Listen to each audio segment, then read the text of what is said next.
आप देख रहे हैं एसके लाइव, आपका समय आपकी खबर, रुचिका समानी और कैमरामैन सनी के साथ। आज हमारे साथ इक्फाई यूनिवर्सिटी के डिप्टी रजिस्ट्रार रोहित राठी जी हैं। स्वागत है आपका रोहित जी हमारे शो में। तो रोहित जी, सबसे पहले हमें बताइए कि इक्फाई यूनिवर्सिटी की स्थापना कब हुई, कितनी पुरानी है? इक्फाई यूनिवर्सिटी सन 2005 से अपना कार्यकाल सिक्किम में संभाल रही हैं, जहाँ हम पहले बहुत छोटे क्षेत्र में एजुकेशन पे हम उतरे थे। बट आज हमारी विश्वविद्यालय में हमने बहुत सारी कोर्सेज ग्रेजुएशन से लेकर पीएचडी तक हम यहाँ पर चला रहे हैं। और आने वाले समय में हम और भी कोर्सेज जो कि बाय लैंग्वेज के कोर्सेज हैं वो भी हम स्टार्ट करने की प्रक्रिया में है। अभी वर्तमान समय में जो महामारी की स्थिति है कोविड-19 के कारण, मार्च से अभी यह संकट पूरे देश में आया हुआ है। जो ऑनलाइन क्लासेस अभी शुरू हुई है और इसके कारण काफ़ी असर पड़ा है महामारी के कारण हमारे काफ़ी शिक्षा, व्यापार, टूरिज्म में। तो शिक्षा, व्यापार, टूरिज्म आदि क्षेत्रों में जो असर पड़ा है तो काफ़ी क्षेत्र तो संभल जाएंगे, लेकिन शिक्षा में नहीं लगता हम पीछे चले गए और स्टूडेंट्स को भी बहुत मुश्किलों का सामना करना पड़ा है? ये बहुत अच्छा प्रश्न आपने पूछा। इस पे मैं ये समझता हूँ, इसमें जब ये महामारी हमारे भारत में जब आई मार्च के समय में, और भारतवर्ष ने लॉकडाउन का जब ये निर्णय लिया 24 मार्च से, तब एक परिस्थिति ऐसी हो गई थी कि हम अपने आप को कैसे संभालें। हम एक स्थिति में थे कि अब आगे चल के ये शिक्षा के स्तर पे बच्चों को हम क्लासेस कैसे दे पाएंगे या उनकी परीक्षाएं कैसे कर पाएंगे। तो बहुत सारे सवाल हमारे मन में था। पर जैसे जैसे ये स्थिति आगे बढ़ी और हम इस पे संभलना चालू करें, तो हमें ये लगा कि आने वाले कुछ समय तक के लिए हमें जो ये कॉन्टैक्ट क्लासेस, हम जिन्हें एक टीचर और स्टूडेंट के बीच में क्लासरूम में कॉन्टैक्ट क्लासेस होते हैं, इसको हम नहीं चला पाएंगे। और ऑनलाइन क्लासेस ही एक मीडियम है जिनके द्वारा हम बच्चों को जो उनकी जो पढ़ाई जो एक यूनिवर्सिटी लेवल में, जैसे आप जानते हैं कि एक अप्रैल मई में एक एग्जामिनेशन का दौर होता है, तो बहुत कम समय ही बचा था जहाँ पे हमें सिलेबस कंप्लीट करना था, परीक्षाएं करनी थी और डिग्री अवार्ड करना था। तो कुछ समय के लिए हमें इस जो बचे हुए सिलेबस है वो हमें ऑनलाइन में ही चलाना पड़ेगा। ये हमें शुरुआती दौर में ही पता लग गया था, बट इसमें भी बहुत सारी बाधाएं आई थी। बट अब जो कि ये 4-5 महीने के दौर हो गए हैं, तो इसमें हमने काफ़ी चेंजेस, काफ़ी सुधार एक स्टूडेंट के प्रति, एक स्टूडेंट को देखते हुए, उनकी परेशानी को देखते हुए हमने काफ़ी सुधार लाए हैं इसमें। तो आपको क्या लगता है कि जैसे टीचर्स को परेशानी हुई ऑनलाइन क्लासेस लेने में, वैसे ही स्टूडेंट्स को भी तो कितनी बाधाएं आई होंगी ऑनलाइन क्लासेस में? अब किस हिसाब से वो स्वाभाविक है। अगर आप भारतवर्ष की एक टेन्योर में देखें तो ऑनलाइन क्लासेस कोई एक नया कॉन्सेप्ट नहीं है। ऑनलाइन में पढ़ाई जो की जाती है, ये पहले क्या होता था कि हम कुछ परसेंटेज को ले लें, हम थोड़े थोड़े परसेंटेज में, ये हमेशा से ही होती थी।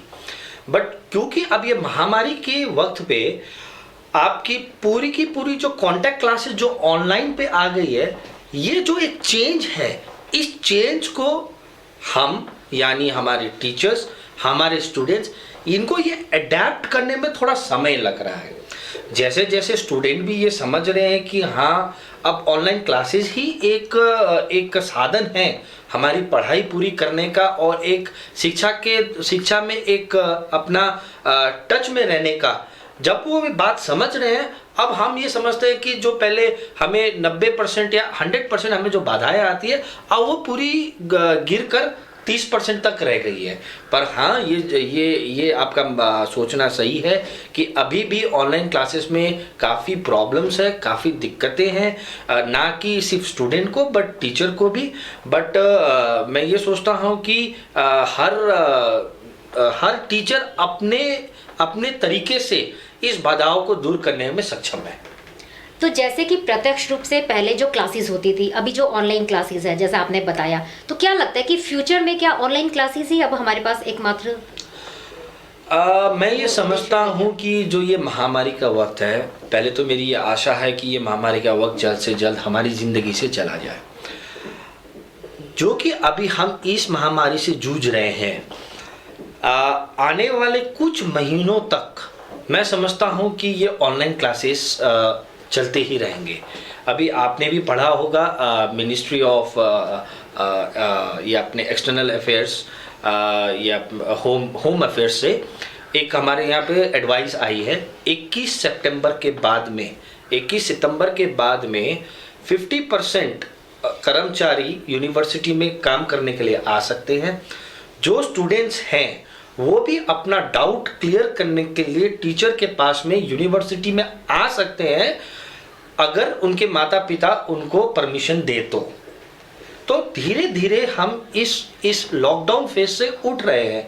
मैं समझता हूं कि जो ये एकेडमिक पीरियड का साइकिल होता है, जो 6 मंथ का साइकिल होता है और जो कि बहुत इम्पोर्टेंट होता है, अब जैसे अगस्त से जो क्लासेस स्टार्ट होनी थी, इस अगस्त टू दिसंबर में ऑनलाइन क्लासेस ही चलेंगी, ऑनलाइन क्लासेस के द्वारा ही होंगी।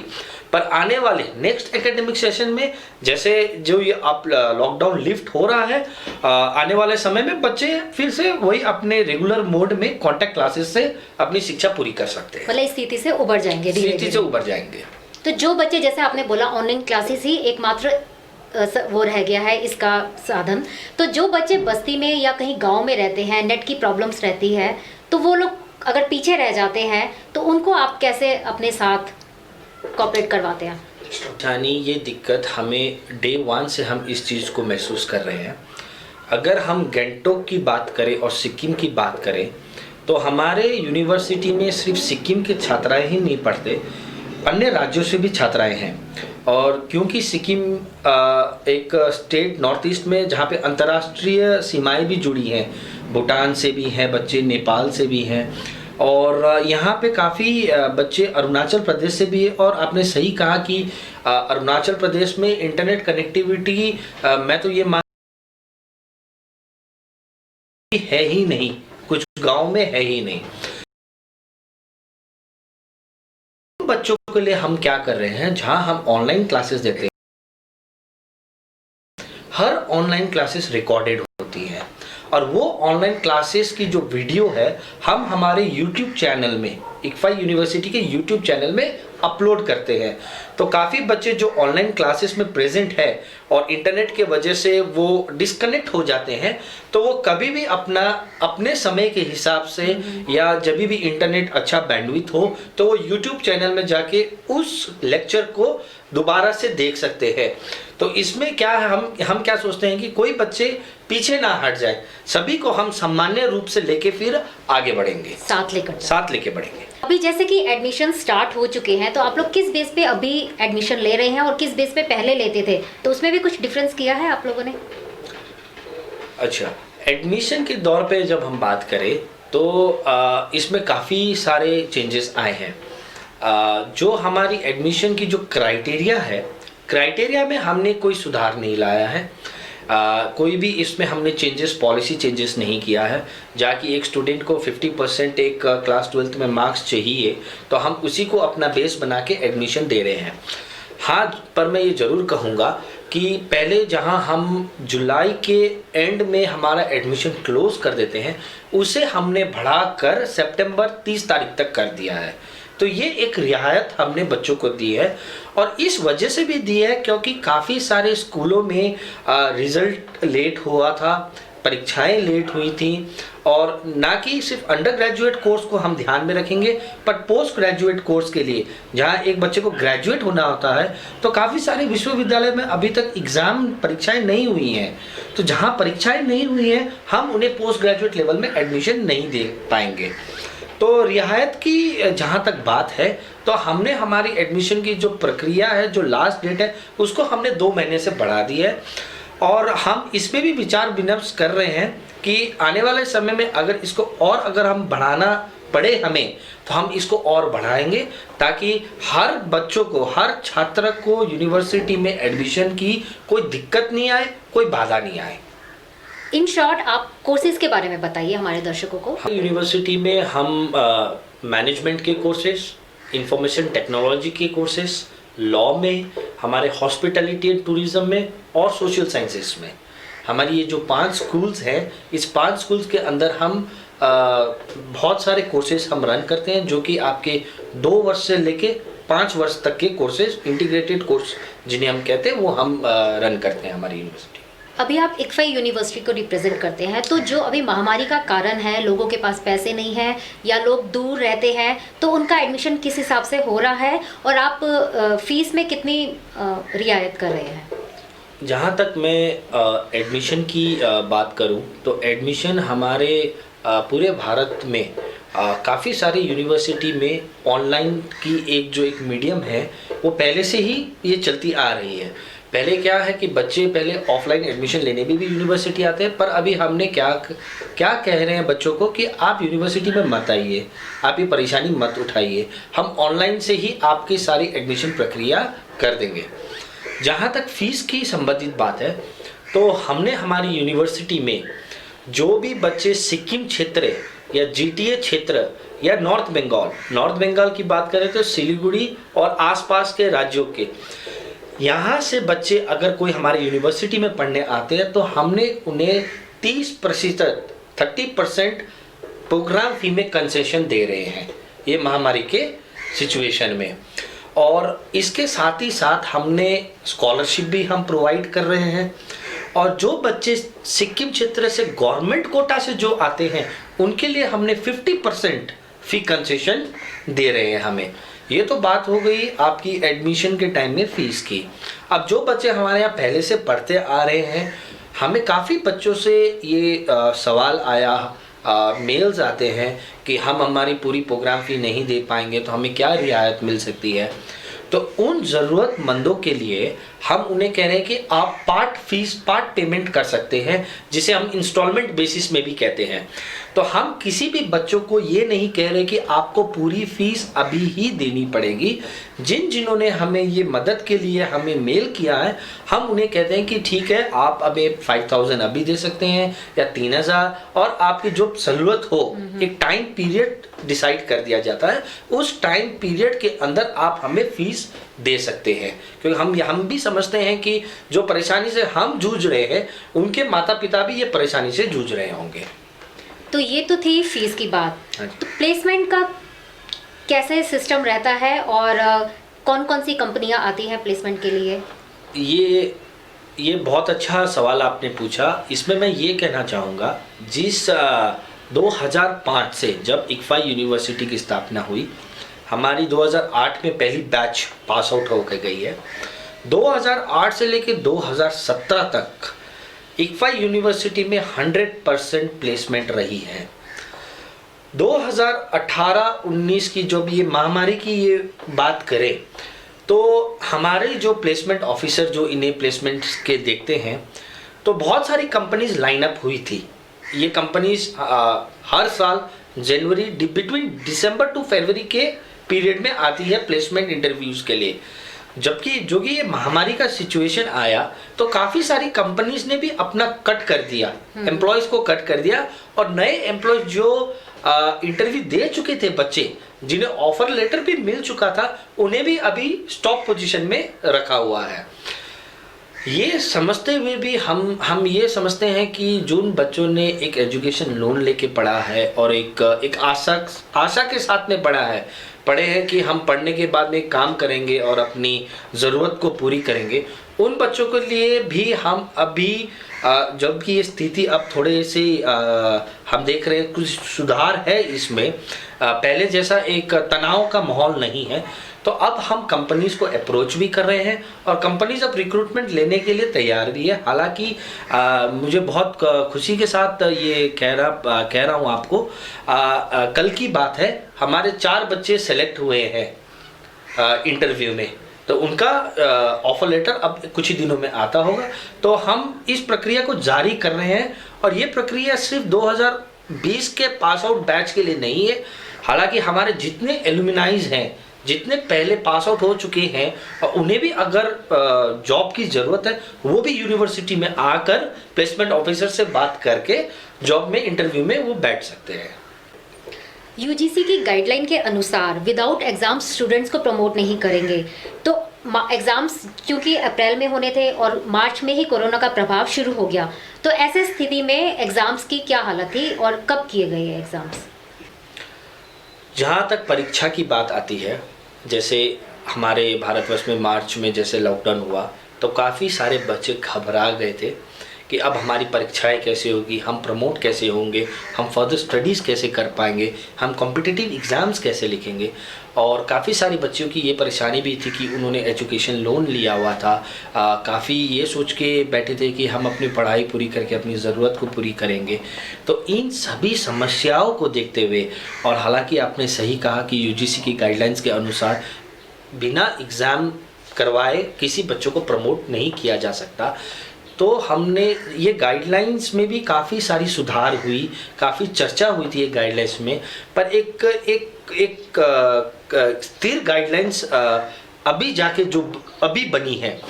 पर ये सबको देखते हुए हमने जून एंड या जुलाई फर्स्ट वीक में हमारी परीक्षाएं शुरू कर दी थी।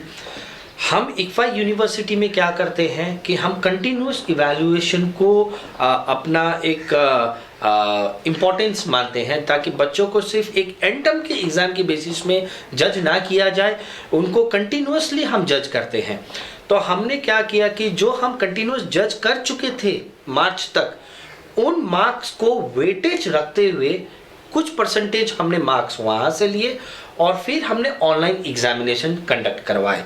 तो जुलाई 3 या 4 तारीख को हमने ये हमारी प्रक्रिया पूरी तरीके से हमने एग्ज़ाम कंडक्ट करा लिए और बच्चे भी इसमें काफ़ी खुश थे, क्योंकि उन्हें भी अपना आगे का पढ़ने का जो पोस्ट ग्रेजुएट में जाना चाहते थे या जो लॉयर बने हैं प्रैक्टिस करने के लिए जाना चाहते थे या काफ़ी जगहों में काम की तलाश में जाना चाहते थे, तब उनको हमने प्रोविजनल एक पास सर्टिफिकेट इशू भी कर दिया है। और आने वाले समय में हम अपना कन्वोकेशन भी करेंगे। स्थिति में सुधार अगर हमें दिख रही है तो हम कन्वोकेशन, अगर भारत सरकार ने इजाज़त दी तो हम कन्वोकेशन एक बहुत अच्छे रूप में करेंगे, नहीं तो हम ऑनलाइन कन्वोकेशन, जो अभी ऑनलाइन की जो प्रक्रिया चल रही है, हम ऑनलाइन कन्वोकेशन करके हम डिग्री बच्चों को अवॉर्ड करेंगे। जैसे आपने बोला, तो आपको क्या लगता है कि बच्चे वापस नॉर्मल कब आने शुरू हो जाएंगे कॉलेजेस में, और ये नॉर्मल स्थिति कब से शुरू हो जाएगी? ये जो अभी आपने प्रश्न पूछा, इसमें बहुत सारी बाधाएं हैं अभी। जैसे मैंने अभी थोड़ी देर पहले आपको बताया कि 21 सितंबर से भारत सरकार ने स्टूडेंट्स को यूनिवर्सिटी में आने की अनुमति तो दे दी है, अपने माता पिता के परमिशन के बाद में उनकी इजाज़त हो तो वो अपने डाउट क्लियर करने आ सकते हैं। अब जहाँ तक कॉन्टैक्ट क्लासेस की बात है, तो अगर भारत सरकार इसको ये प्रक्रिया को चालू भी कर देती है आने वाले कुछ महीनों में, हम सोचते हैं कि दिसंबर या जनवरी में, पर इसमें भी बहुत सारी बाधाएं आएंगी। मैं ये सोचता हूँ कि सिक्किम में या गैंगटॉक में सिर्फ गैंगटॉक क्षेत्र के बच्चे ही नहीं पढ़ते, बच्चे काफ़ी अन्य राज्यों से भी पढ़ते हैं, जो कि सिक्किम अंतर्राष्ट्रीय सीमा से भी जुड़ा हुआ है, भूटान से है, नेपाल से है। तो हम हमारे भारत की स्थिति को मद्देनजर रखते हुए हमारे अन्य अंतर्राष्ट्रीय अन्य राज्यों की स्थिति को भी हमें ध्यान में रखना है। अगर भारत सरकार अपलिफ्ट कर देता है और कॉन्टैक्ट क्लासेस की इजाज़त दे भी देता है, तो फिर राज्य सरकार के ऊपर आती है कि राज्य सरकार अनुमति दे। राज्य सरकार अनुमति देने के बाद और राज्यों की अनुमति भी आएगी। हमारी ट्रांसपोर्ट सुविधा, बस, ट्रेन, अंतर्राष्ट्रीय, क्या भूटान के बच्चे आ पाएंगे, क्या नेपाल के बच्चे आ पाएंगे, क्योंकि हम उस परिस्थितियों में आधे बच्चों को कॉन्टैक्ट क्लासेस, आधे बच्चों को ऑनलाइन क्लासेस के हम वो स्थिति में हम नहीं जा पाएंगे। तो मैं ये समझता हूँ कि सब सामान्य रूप से स्थिर में आने के लिए अभी हमें बहुत समय लगेगा। और हम इसमें बहुत सारी दिक्कतों से भी जूझेंगे। तो मैं मेरे अंदाज में या मैं आशा करता हूँ कि आने वाले फरवरी, मार्च, अप्रैल तक ही जाके ये पूरी स्थिति सामान्य हो पाएगी और फिर से हम हमारे बच्चों को स्कूल अथवा हम बच्चों को स्कूल या कॉलेजेस जाते हुए देख पाएंगे। जैसा कि अभी महामारी के कारण सब कुछ रुक गया था, व्यापार, टूरिज्म, सब चीज़ सब नीचे आ गए थे, अर्थव्यवस्था हमारी बहुत मंदी हो गई थी। तो क्या ऑनलाइन क्लासेस उस समय चलाना ज़रूरी था, जबकि जूनियर बच्चे ऑनलाइन का मतलब भी नहीं समझते, उनके लिए ऑनलाइन क्लासेस कुछ नहीं थी, स्कूल्स बंद हो चुके थे। तो क्या और लोगों के लिए ऑनलाइन क्लासेस ज़रूरी था इसको चलाना, क्योंकि या एग्ज़ाम्स के कारण, कि जैसे आप बताया कि यूजीसी की गाइडलाइन के अनुसार कि बिना एग्ज़ाम्स के प्रमोट नहीं करेंगे, तो सिर्फ यही कारण था ऑनलाइन क्लासेस चलाने का? ये बहुत ही अच्छा प्रश्न आपने पूछा। इसमें मैं ये समझता हूँ कि ऑनलाइन क्लासेस चलाने के पीछे सिर्फ ये एक कारण नहीं है कि हम शिक्षा ऑनलाइन के थ्रू दे रहे हैं। आपने भी पढ़ा होगा, सुना होगा, इस महामारी के पीरियड में काफ़ी लोग, बड़े बुजुर्ग, बच्चे एक डिप्रेशन फेज में जाने लग गए हैं, क्योंकि हमारे पास में कुछ काम करने को था नहीं, हम लॉकडाउन फेज में थे। तो ऑनलाइन क्लासेस चलाने का एक इम्पॉर्टेंट फैक्टर ये भी है कि बच्चों को एंगेज करना। बच्चों को जहाँ तक हम एंगेज कर सके, चाहे वो आप स्कूल के छात्रा को ले लीजिए, चाहे वो आप एक यूनिवर्सिटी को छात्रा को ले लीजिए। और ऑनलाइन क्लासेस में सिर्फ एक टीचर एक नोट्स के प्रति नहीं पढ़ा रहे, वो अपनी रिसर्च एक्टिविटीज़ भी दे रहे हैं और काफ़ी सारे ऐसी एक्टिविटीज़ ऑनलाइन के माध्यम से हम दे सकते हैं बच्चों को, जिनमें बच्चे का इंटरेस्ट भी बना रहे और उसको शिक्षा के में वो एक एंगेज भी रहते रहे। अगर हम ऑनलाइन क्लासेस नहीं चलाते तो क्या होता कि एक बहुत बड़ा गैप हमें एजुकेशन में दिखता। हम 7 और 8 महीने के बाद में स्कूल में जाते, हो सकता है कि बच्चे उस पढ़ाई को एक जो टच में थे वो टच में नहीं रहते, उनका मन फिर से नहीं लगता उस पढ़ाई करने में। तो ये पूरी प्रक्रिया ऑनलाइन की मैं ऐसे भी सोचता हूँ कि एक एंगेजमेंट कर रहे हैं, हम बच्चों को एंगेज कर रहे हैं ताकि बच्चों का मन लगा रहे पढ़ाई में और उनका मन भटके ना और कहीं। तो इसीलिए ऑनलाइन क्लासेस चलाना एक अनिवार्य था। और हालांकि आपने जो कहा यूजीसी के गाइडलाइंस के हिसाब मुताबिक में वह भी एक ज़रूरी था कि हमें परीक्षाएं करवानी थी, परीक्षा करने के लिए हमें सिलेबस कंप्लीट करवाना था। तो कुछ जो बचे हुए सिलेबस थे उनको कंप्लीट कराने के लिए हमने ऑनलाइन क्लासेस का साधन या हेल्प लिया था उस समय। तो दर्शकों, रोहित जी के द्वारा हमें इक्फाई यूनिवर्सिटी की जानकारी बहुत अच्छे रूप से डिटेल में मिली। आशा है आप सभी ने भी इस जानकारी का फायदा उठाया होगा। धन्यवाद रोहित जी। धन्यवाद। इक्फाई युनिभर्सिटी सिक्किममा एडमिसन खुलिरहेको छ। यहाँ विभिन्न कोर्सेसहरू अफर गरिन्छ, जस्तै आईटी, ल, management, hospitality management, hotel management अनि सोशल साइन्सेस। सिक्किम, जीटीए अनि नर्थ इस्टर्न स्टेट्सका स्टुडेन्टहरूलाई 30% फी कन्सेसन र साथसाथै सिक्किम गभर्मेन्ट कोटाबाट आउने स्टुडेन्टहरूलाई 50% फी कन्सेसन प्रदान गरिएको छ। Visit our website www.iusikkim.edu.in और कॉल अस एट 1800-120-8991। आज जहाँ कोरोना से सभी है परेशान, हम लाए हैं कमाने का तरीका आसान। 21वीं सदी में महिलाएं आत्मनिर्भर होकर स्वाभिमान के साथ जीना चाहती है। अगर आप एक गृहिणी हैं और घर से ही मुनाफे वाला व्यवसाय करने का सोच रहे हैं, तो आपके लिए सुनहरा मौका लाए हैं टपरवेयर के सिलीगुड़ी स्थित पूरे नॉर्थ बंगाल के डिस्ट्रीब्यूटर नारायणी पार्टी सेल्स। तो सोचिए नहीं, स्क्रीन में दिए गए नंबर में संपर्क कीजिए और विस्तृत जानकारी लीजिए। घर बैठे पैसे कमाए, आज ही फ्री मेंबरशिप लीजिए, अपने सपनों को पूरा कीजिए। मुश्किल की इस घड़ी में आपका साथ ही सिर्फ टपरवेयर। आजादी से शुरू हुआ स्वदेशी अभियान, गांव-गांव में बिजली आई, रोशन हिंदुस्तान, मंगल तक भी जा पहुंचा स्वदेशी मंगलयान। तो फिर क्यों ना हो हिंदुस्तानी अपना सब सामान, हम बदलेंगे तभी तो बदलेगा ये हिंदुस्तान। सूर्या, आत्मनिर्भर भारत की पहचान। नमस्कार।